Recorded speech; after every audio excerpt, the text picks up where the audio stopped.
Montpellier. Donc Montpellier, c'est une ville de plus de 300 000 habitants. C'est vraiment une ville qui est vivante. C'est l'une des plus grandes de France. Au niveau touristique, c'est vrai qu'elle n'est pas très visitée. C'est peut-être aussi parce qu'elle est mal desservie par les transports. Mais c'est une ville qui est importante. C'est une ville importante du sud de la France. C'est situé à 2 heures de Marseille et à peu près à 2 heures de la frontière espagnole. Le climat est agréable et c'est une ville à visiter. Je n'aurai pas le temps de faire le tour, notamment des environs de Montpellier, mais il y a notamment une randonnée à faire qui est le pic Saint-Loup, si je ne me trompe pas. Donc c'est à 25 km de Montpellier et c'est là-bas qu'on va pouvoir retrouver une montagne de plusieurs mètres. Et une fois arrivé en haut, on aura la chance du coup d'avoir une vue sur Montpellier. Et a priori de Montpellier on voit ce grand mont. Donc faudrait aussi que j'essaye de trouver l'endroit, le spot pour pouvoir voir ce mont là.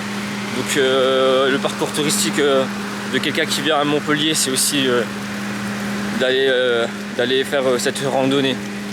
J'ai trouvé un petit spot avec une vue de hauteur. Donc je vous avoue que la vue sur Montpellier n'est pas fantastique, mais il y a une petite vue sur hauteur ici, mais on voit pas le mont dont je vous ai parlé tout à l'heure. Donc c'est pas le meilleur spot là, mais voilà, on a une petite vue d'auteur. Il y a aussi pas mal de ruelles étroites, donc c'est aussi ce qui fait le charme de Montpellier. Donc Montpellier, ça n'a rien à voir avec Marseille à niveau esthétique, donc ça n'a rien à voir. Le centre-ville déjà, il est beaucoup plus garni. Il y a beaucoup plus de commerce à Montpellier qu'à Marseille, donc ça n'a rien à voir. Je vais vous montrer ça tout de suite. Et il y a aussi le charme de ces petites ruelles où du coup les habitants sont à l'ombre et ont beaucoup moins chaud, notamment en été où il arrive que certains jours il fasse vraiment très chaud. Regardez la décoration simple et efficace, ils ont mis des petits bouts de tissu et voilà, ça fait le boulot, pas besoin de chercher compliqué. Donc là je suis dans l'une des rues commerçantes de Montpellier, donc vous pouvez voir, hein, c'est des longues rues bordées de magasins dans tout type, donc il y a tout. Et voilà encore une petite rue étroite à Montpellier, donc il y en a pas mal, hein. Je sais pas ils appellent ça comment, ce quartier-là, mais c'est peut-être le vieux Montpellier, donc c'est peut-être comme ça qu'on appelle. Parce qu'il y a un côté plus neuf à Montpellier où on retrouve des bâtiments un peu plus récents. Donc je pense qu'il y a 2 Montpellier, mais j'ai pas eu l'occasion de parler de ce sujet-là avec des gens de Montpellier. Mais à mon avis c'est ça, il y a deux types de quartiers, donc un quartier ancien et un quartier plus neuf. Là je suis dans les coins un peu plus neufs de Montpellier, donc tout à l'heure j'étais dans les coins un peu plus anciens. Et là ils ont fait une belle petite tour. Ah, ils se sont pris à Dubaï, hein. Et ça rend bien, franchement, ça change. Regardez là derrière moi, je sais pas si vous voyez bien les cactus. Il y a des cactus et des palmiers. Donc ici il y a une végétation qui est propice au climat un peu chaud. Donc c'est un peu différent du nord. Donc regardez derrière encore une fois, on voit le gros palmier.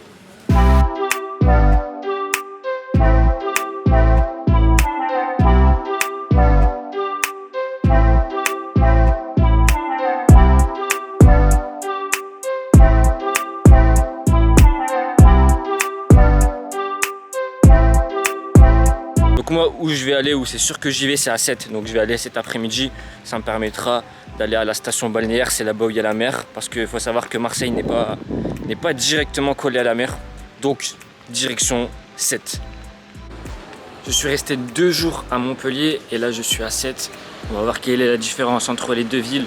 Je pense que Montpellier c'est quand même une ville qui est beaucoup plus commerçante, comme c'est une grande ville. Ici je viens de faire le tour et déjà il y a moins de commerces. En fait ce sera plutôt des commerces pour les touristes.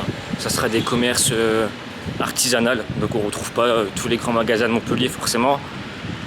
Par contre on est vraiment proche, on est proche de la mer. Je vais à la fois vous faire découvrir en direct avec moi les endroits, les meilleurs endroits, et je terminerai par un défilement de paysages de 7. On m'a dit que c'était bien, hein. Les gens de Montpellier m'ont dit que 7 c'était bien, donc on va voir. Pour l'instant je suis dans une rue absolument banale, mais je vais vous montrer ce que je découvre à 7. Je voulais vous donner une petite histoire sur pourquoi on appelle la ville de Sète Sète. Moi je pensais que c'était par rapport aux chiffres, je pensais qu'on allait avoir une petite histoire marrante à partager, mais non, c'est quelque chose en rapport avec le latin et tout. Moi j'ai laissé tomber, hein. Ça m'intéresse pas, moi je voulais quelque chose de rigolo. Je vous invite à regarder le positionnement géographique de Sète. Donc Sète c'est entouré de fleuves, de la mer. Donc la situation elle est un peu spéciale, c'est pour ça qu'on l'appelle aussi la Venise du Languedoc. Regardez le positionnement sur une carte et vous verrez, c'est atypique en France.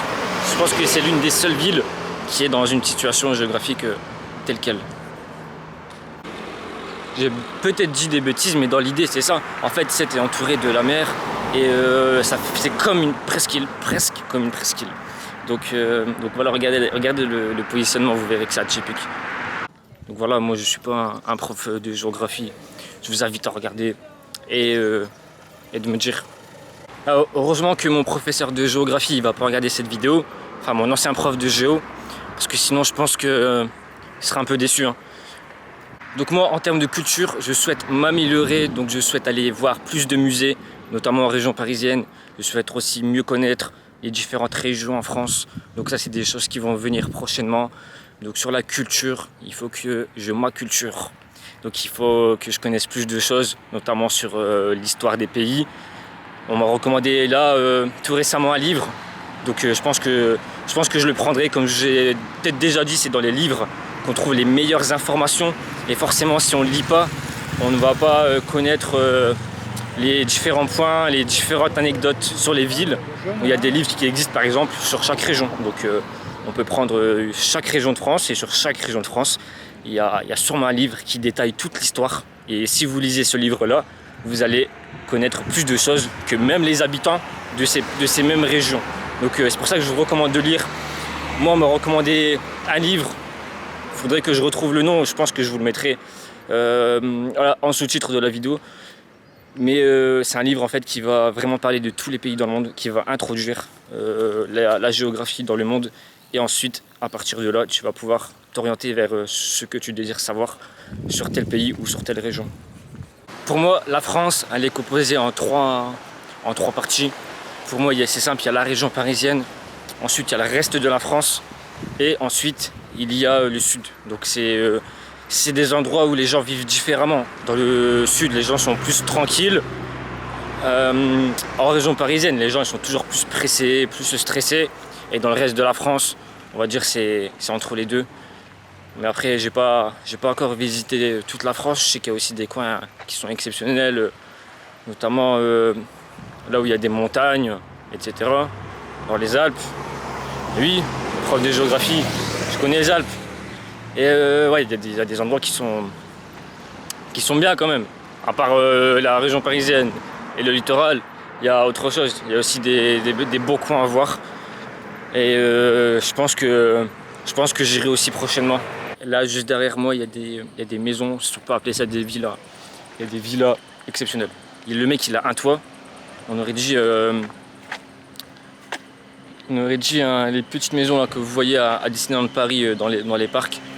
Donc ouais, il a un toit exceptionnel. Je ne sais pas si c'est vraiment une maison ou si c'est des locaux, mais incroyable. Hein. Franchement exceptionnel. Ça a l'air pas très grand, mais l'extérieur et l'esthétisme fait très très impressionnant. Insolite en tout cas. Il y a le mec, il a la maison la plus originale de toute la France limite.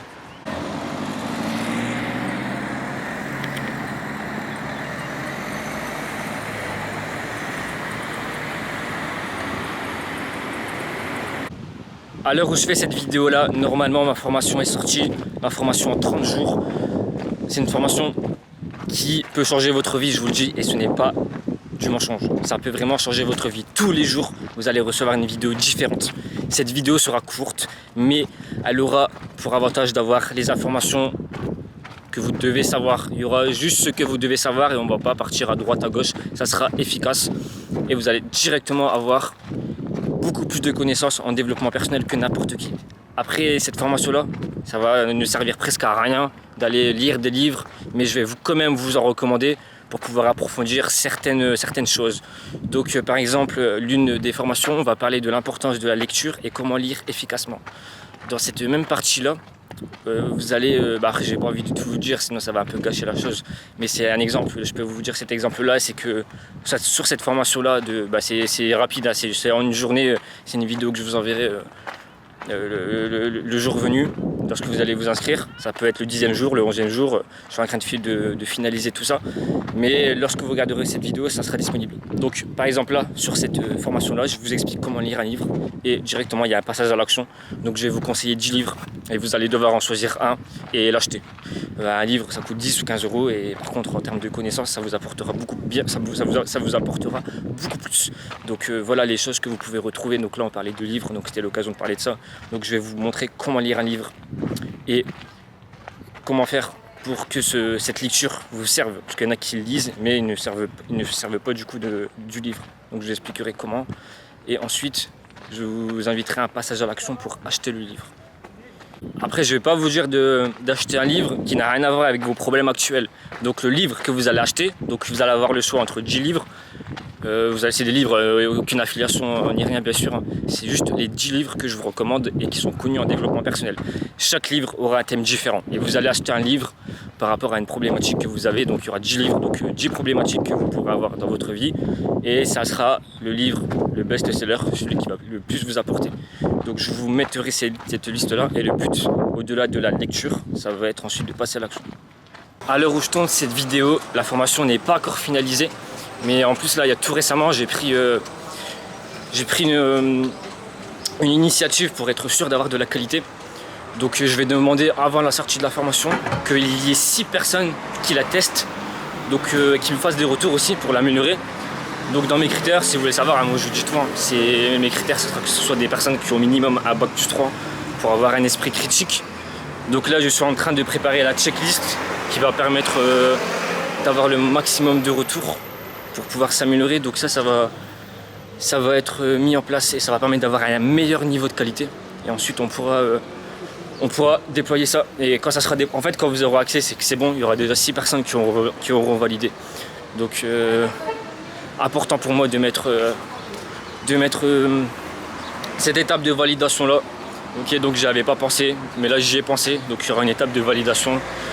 Je vais sûrement faire des réunions à distance, ou sinon les personnes viendront directement dans des locaux que je le louerai. Mais 6 personnes, donc il y aura 3 hommes et 3 femmes. Donc pour que la formation puisse convenir à tout le monde, pour que chacun puisse donner son avis, pour que chacun puisse donner son point de vue. Donc quand elle sortira, c'est que tout sera bien, tout sera avec un niveau de qualité qui est suffisant. Et ensuite, il y aura des mises à jour. Voilà. Donc là, je vais aller manger. J'ai un peu chaud, je vais aller aussi boire un petit peu. Donc voilà pour cette partie qui n'était pas prévue. Donc ouais, voilà. Je disais, tout à l'heure on parlait d'histoire géo. Mais bien sûr, je ne vous recommanderais pas de lire des livres d'histoire géo dans ma formation. Hein. Moi, ça sera axé que sur le développement personnel. Et voilà, ok. Donc salut. J'ai grandi en banlieue. J'ai toujours voulu y réussir. J'ai un bac+6. J'ai fait beaucoup de soutenance orale. Donc ça m'a permis d'apprendre à mieux m'exprimer. Mais aujourd'hui, j'ai encore des lacunes. Il y a certains mots que je n'arrive pas à avoir. Donc et je me rends compte que le milieu social dans lequel on grandit est aussi important.